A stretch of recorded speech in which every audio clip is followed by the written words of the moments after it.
Hello दोस्तों, जियो गुरुजी classes में आपका स्वागत है। मैं रोहित शर्मा, सब्जेक्ट अपना ज्योग्राफी।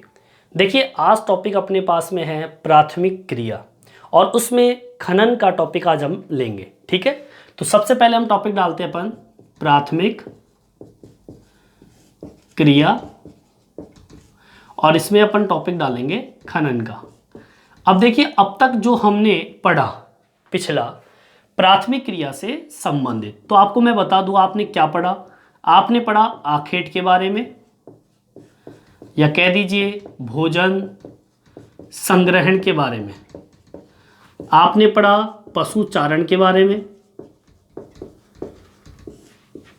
कृषि के बारे में, और आज हम पढ़ेंगे खनन के बारे में कि खनन क्या होता है। तो सबसे पहले हम टॉपिक डालेंगे खनन का। देखिए, खनन क्या है। सबसे पहले खनन की एक परिभाषा बता देता हूं आपको मैं। पृथ्वी के भूगर्भ से धातु, अयस्क या औद्योगिक तथा अन्य उपयोगी खनिजों को बाहर निकालना, यही खनिज कर्म कहलाता है या खनन क्रिया के नाम से इसको जानते हैं।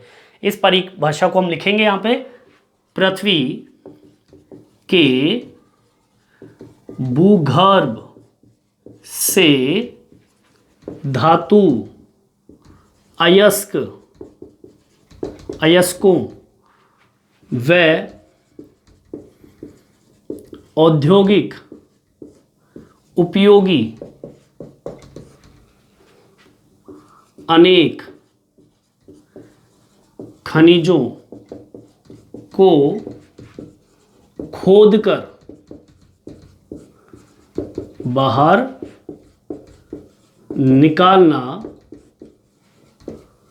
खनन कर्म या खनन क्रिया के नाम से जानते हैं। ठीक है, ये आपकी खनन की परिभाषा हो गई। अब थोड़ा हम आगे की ओर बढ़ते हैं। हम मानव विकास की बात करें। देखिए, मानव का जो विकास हुआ है, उस मानव विकास के इतिहास को हम देखें और खनिजों की खोज की बात करें तो 3 अवस्था खनिजों की खोज की रही है। एक, जब पहली बार मानव ने खनिजों की खुदाई की या खनन किया, तो सबसे पहले ताम्र युग आया, तांबे का, फिर आया कांस्य युग और फिर आया लोहा युग। आज प्रेजेंट टाइम पे लोहा युग माना जाता है आधुनिक युग को। ठीक है ना, तो इसको भी हम मेंशन कर सकते हैं। मानव विकास के इतिहास में खनिजों की खोज की 3 अवस्था है। और वो 3 अवस्था क्या बताई मैंने आपको। पहली अवस्था ताम्र युग, दूसरी अवस्था कांस्य युग की, और तीसरी अवस्था है लोहा युग। ठीक है, अब हम बात करते हैं प्राचीन समय की। ठीक है ना, प्राचीन समय के अंदर बात करें या प्राचीन युग की बात करें अपन, तो प्राचीन युग के अंदर खनिजों का जो उपयोग हुआ है वो औजार बनाने में, बर्तन बनाने में या फिर हथियार बनाने में उपयोग हुआ है। आधुनिक काल में बात करें तो खनिजों का उपयोग औद्योगिक क्रांति के बाद संभव हुआ है उपयोग। आज लोहा युग जो है आधुनिक काल में आधारभूत उद्योग के नाम से जानते हैं। जितना भी उद्योग चलता है, संचालित होता है, वो लोहे पर ही डिपेंड होता है, इसलिए आधुनिक काल को हम लोहा युग के नाम से भी जानते हैं। तो इन दोनों टॉपिक को मेंशन कर सकते हैं। लिखेंगे क्या, प्राचीन युग में खनिजों का उपयोग हथियार, औजार व बर्तन बनाने में करते थे। ठीक है, और अब मैं आधुनिक युग की बात करूं, आधुनिक युग में खनिजों का उपयोग औद्योगिक क्रांति के पश्चात संभव हुआ। लोहा आधारभूत उद्योग है। मतलब लोहे को सबसे ज़्यादा आधुनिक युग के अंदर महत्वता दी गई। आज प्रेजेंट में लोहे का उपयोग हर क्षेत्र के अंदर किया जाता है उपयोग। अब हम ये तो ही मैंने खनन के बारे में कुछ विशेषता बताई कि खनन होता क्या है और खनन की कुछ पुरानी बातें मैंने आपको सामने रखी। आप उतारना चाहे तो उतार सकते हैं। सेकंड नंबर पे जो है वो है खनन को प्रभावित करने वाले कारक, और फिर हम पढ़ेंगे खनन की कुछ विधियां। तो सबसे पहले तो हम बात करेंगे खनन को प्रभावित करने वाले कारक। तो टॉपिक डालेंगे खनन को प्रभावित करने वाले कारक। देखिए, खनन को प्रभावित करने वाले कारक दो है। एक तो है आपका भौतिक कारक, और दूसरा कारक जो माना जाता है वो है आर्थिक कारक। समझेंगे अपन। देखिए, भौतिक कारक की हम बात करें तो भौतिक कारक के अंदर कुछ टॉपिक है, जैसे कि खनिजों का जो जमाव का आकार होता है, वो कितने क्षेत्रफल में खनिजों का जमाव है, ये भौतिक कारक जो कि खनन को प्रभावित कर सकता है। इसके अलावा उस खनन के अंदर उपस्थित जो खनिज निकलेगा उसकी श्रेणी क्या है, उच्च श्रेणी का है कि निम्न श्रेणी का है या मध्यम श्रेणी का है, या फिर कह सकते हो खनिजों की उपस्थिति है कि नहीं है। ये तीन चीज भौतिक कारक के अंतर्गत इंपॉर्टेंट है। देखिए, सबसे पहला क्या है, खनिजों के जमाव का आकार कितना है, ठीक है ना, कितने क्षेत्र में वो फैला हुआ है। दूसरा क्या है, खनिजों की श्रेणी, उच्च श्रेणी का है कि निम्न श्रेणी का है। खनिजों की उपस्थिति है कि नहीं है, खुदाई कर डाली अपन ने और खनिज मिला ही नहीं, खनन कार्य क्या हो जाएगा, प्रभावित हो जाएगा, रुक जाएगा। तो ये अगर पॉजिटिव स्थिति में है तो खनन कार्य कंटिन्यू चलता रहेगा, लेकिन अगर ये नेगेटिव स्थिति में है तो खनन कार्य रुक जाएगा। आ जाइए आर्थिक कारक के अंदर बात करते हैं। सबसे पहली चीज, खनिज की मांग। देखिए, बाजार में अगर खनिज की मांग है, भाई मांग होती जा रही है तो खनिज खुदाई होती रहेगी, और मांग ही नहीं है तो खनन कार्य रुक जाएगा। दूसरा, पूंजी, बिना पैसे के खनन कार्य हो नहीं सकता।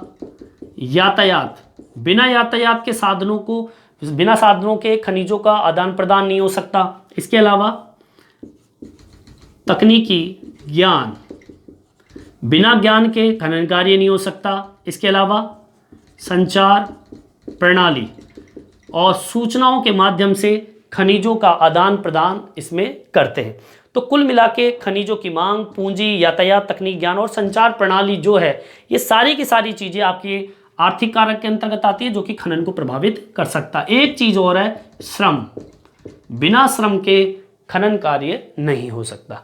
तो ये कुल आपके दो कारक मैंने आपको बताए जो कि आपके खनन कार्य को प्रभावित कर सकता है। ठीक है, आगे देखिए खनन की विधियां। देखिए, खनन की दो विधियां होती है।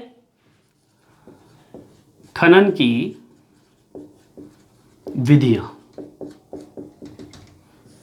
दो विधियां हैं। एक आपका धरातलीय खनन और दूसरा आपका है भूमिगत खनन। देखते जाइए। सबसे पहले हम धरातलीय खनन की विशेषता की बात करते हैं।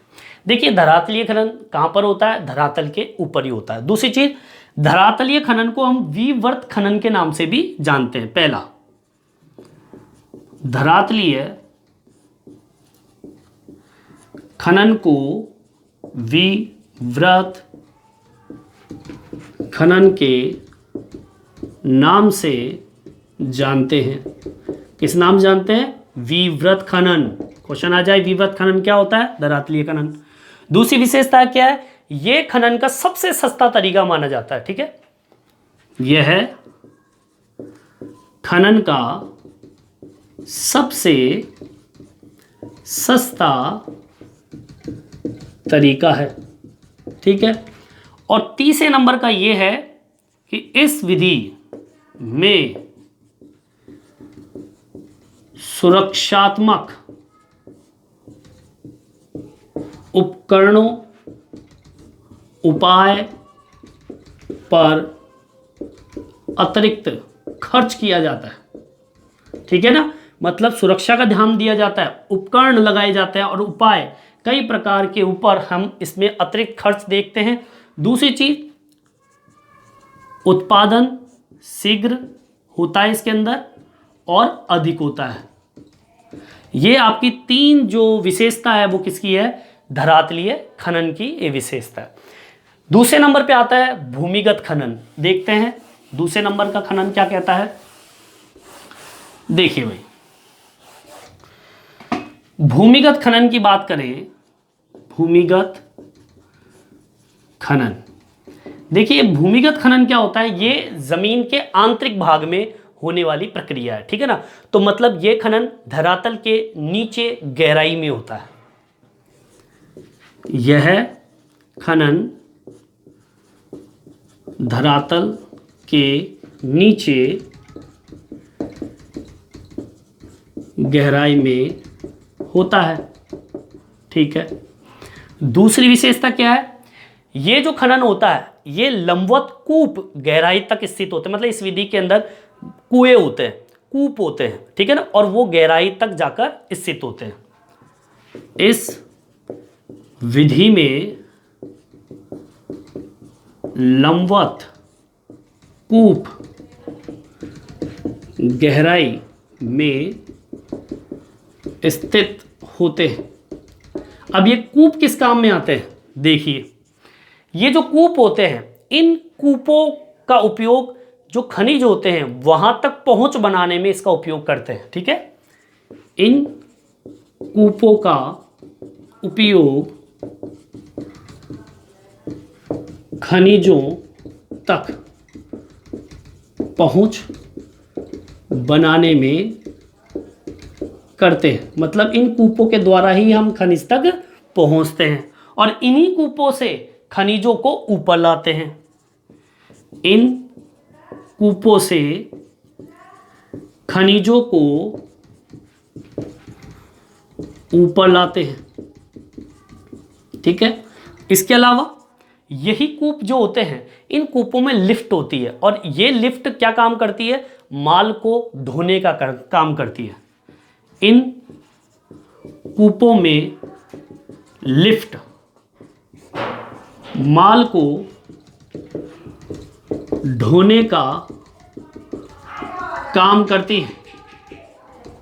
ठीक है, इसके अलावा ये जो खनन होता है इसमें माल गाड़ी या वायु संचार प्रणाली का भी उपयोग इसमें करते हैं। इस खनन में वायु संचार प्रणाली व यातायात प्रणाली का उपयोग करते हैं। और आखिरी बिंदु यह है कि यह विधि जो होती है, यह विधि जोखिम भरी है। जोखिम भरी क्यों जोखिम भरी है? क्योंकि इन खनन क्षेत्रों के अंदर आग लग सकती है, बाढ़ आ सकती है, भूकंप हो सकता है, या कह सकती जहरीली गैस दुर्घटना का कारण बना सकती है। ठीक है, तो ये आपके कुछ भूमिगत खनन की विशेषता है। ठीक है, ये आपके 6-7 जो आपकी विशेषता है भूमिगत खनन, और जो पहले मैंने आपको बताया धरातलीय खनन की विशेषता। तो इस तरीके से मैंने आपको खनन किसे कहते हैं, खनन की विधियां और खनन को प्रभावित करने वाले जो जो कारक थे वो मैंने आपको बताया। इस वीडियो में इतना ही। ये वीडियो आपको कैसा लगा मेरे कमेंट्स बॉक्स में डाल के बताएं। इस वीडियो में इतना ही। धन्यवाद।